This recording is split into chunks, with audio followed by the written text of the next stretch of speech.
विष्णु भगवान की जय। वैशाख मास महात्म 8वां अध्याय। अन्नदान न करने का इतिहास मैं तुमसे कहता हूँ।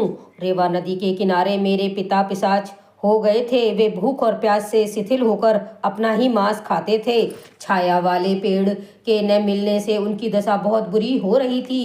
पिछले जन्मों के संचित बुरे कर्मों से उनकी कंठ नाली का छिद्र बहुत ही सूक्ष्म हो गया था, जिससे उनको बड़ी पीड़ा होती थी। कुएं, बावड़ी और तालाब का जल उनको विष के समान लगता था। मैं गंगा यात्रा पर जा रहा था। उस समय मैं रेवा नदी के किनारे पहुंचा तो मैंने यह अद्भुत दृश्य देखा कि एक पिशाच अपना ही मांस खा रहा है और प्यास के मारे बुरी तरह चिल्ला रहा है। वह मुझको देखते ही मारने को दौड़ा, परंतु मेरे तेज के सामने वह हताश हो गया। मुझको उस पर दया आई। मैंने उससे कहा कि अपना सब वृतांत कहो, मैं तुमको शीघ्र ही इस दुख से छुड़ा दूंगा।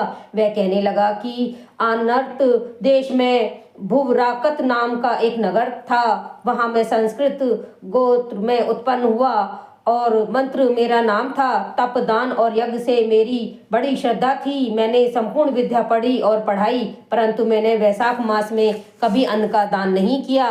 मेरे विचारों में इसी कारण मुझे ये पिशाच योनि मिली और कोई कारण दिखाई नहीं देता। मेरा पुत्र श्रुतिदेव नाम का बड़ा विद्वान और धर्मात्मा है। यह बात मैंने तुमसे कही है, यही तुम मेरे पुत्र से जाकर कहोगे, बड़ी कृपा होगी। मैं अपने पिता की बात सुनकर दुख के कारण रोता हुआ उनके पैरों में पड़ गया और कहने लगा कि पिताजी, मैं तुम्हारा पुत्र हूँ, देवयोग से यहाँ आ गया हूँ। अब आप मुझको आज्ञा दीजिए, मैं वही कार्य करूँगा जिससे आपका यह दुख दूर हो। तब वह बड़ी प्रसन्नता के साथ कहने लगे कि यात्रा करके शीघ्र ही घर जाओ और मेष संक्रांति में स्नान आदि करके भगवान विष्णु के निमित्त अन्नादि किसी श्रेष्ठ ब्राह्मण को दान दो, जिससे सकुटुंब मेरी मुक्ति हो जाएगी। मैंने तीर्थ यात्रा करके घर जाकर वैशाख मास में अन्न दान किया।